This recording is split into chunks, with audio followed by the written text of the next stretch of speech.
Good morning students. ये जानने के बाद कि माइक्रो ऑर्गेनिजम्स क्या हैं, कितने तरह के हैं, आज हम लोग जानने वाले हैं कि माइक्रो ऑर्गेनिजम्स हमारे आसपास में रहते कहाँ हैं।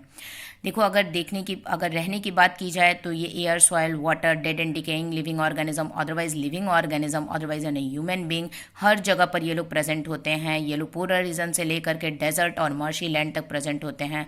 लेकिन ये लोग अगर इनके लिए इन्वायरमेंटल कंडीशन जो है वो सुटेबल नहीं है तो ये लोग अपने आप को एक हार्ड आउटर कवरिंग में कवर कर लेते हैं, जिसे क्या कहा जाता है, स्विस्ट कहा जाता है। अपने साथ रिलेशन की अगर बात की जाए माइक्रो ऑर्गेनिजम्स की, तो पहले ये माना होता था कि ये लोग कैसे हैं भाई, तो ये लोग माइक्रोब्स हैं। That means they are only disease causing, यानी कि हमेशा ये लोग बीमारी ही ला सकते हैं हमारे लिए। लेकिन आज की डेट में अगर हम लोग देखें तो ये फ्रेंडली भी हैं और बहुत सारा वर्क हम लोग के लिए कर रहे हैं। तो चलो देखते हैं किस तरह का वर्क कर रहे हैं। फर्स्ट एग्जाम्पल है हमारे पास मेकिंग ऑफ कर्ड, चीज, cake and bread.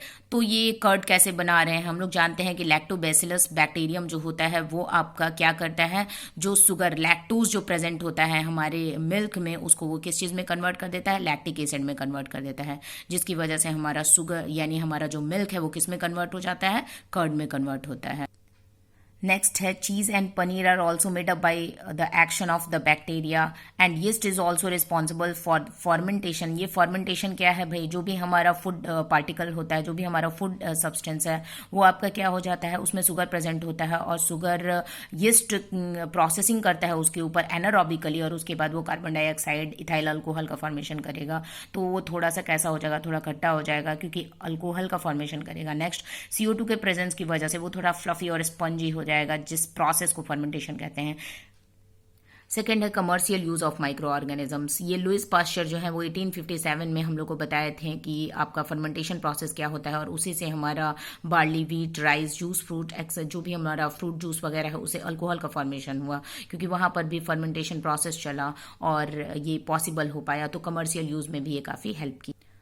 Third number, अगर हम लोग मेडिसिनल यूज़ की बात करें तो एंटीबायोटिक जो है वो आपका किसकी वजह से पॉसिबल है, ये भी माइक्रो ऑर्गेनिजम्स की वजह से पॉसिबल है कि हम लोग आज एंटीबायोटिक बना पा रहे हैं, जिससे बहुत सारे different types of disease causing micro organisms से हम लोग लड़ पा रहे हैं, जिसका कुछ एग्जाम्पल है हमारे पास स्ट्रेप्टोमाइसिन, टेरासाइलिन्स एंड क्लोरोमाइसिन्स, ये सारे एग्जाम्पल्स हैं। तो ये आखिर एंटीबायोटिक क्या है, the medicine which kill the stop the growth of disease causing micro organisms, यानी वैसे माइक्रो ऑर्गेनिजम्स जिसको हमारी बॉडी में मेडिसिन के थ्रू इंटर किया जाता है, जो जा करके और डिजीज काउजिंग माइक्रो ऑर्गेनिजम्स को किल करते हैं, जिससे हमारा बॉडी जो है वो आपका प्रोटेक्ट होता है various different types of the disease.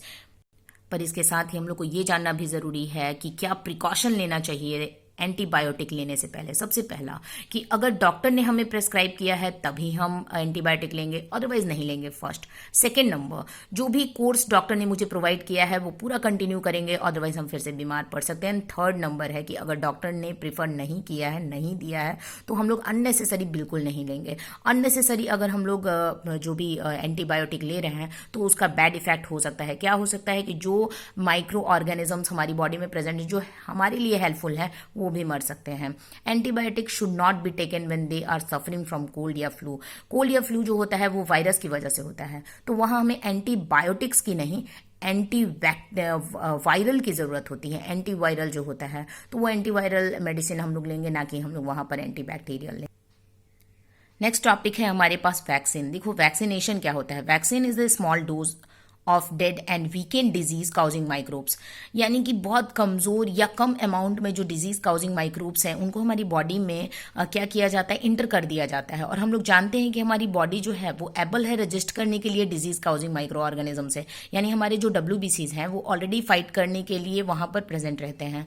और जब ये लोग आते हैं तो वो लोग उससे समझ लेते हैं कि किस तरह से हमें उनसे फाइट करना है, और उनके अंदर एक इम्यूनिटी जो है वो स्ट्रांग हो जाती है उस टाइप के डिजीज से, उस टाइप के माइक्रोब से लड़ने के लिए, और इस प्रोसेसिंग को कहा जाता है vaccination. Few microorganism is responsible to increase the fertility of our soil. Example दिया गया है राइजोबियम बैक्टीरिया, जो हमारे नूडल्स ऑफ यानी जो हमारे लेग्यूमिनस प्लांट्स के नूडल्स में प्रेजेंट होते हैं।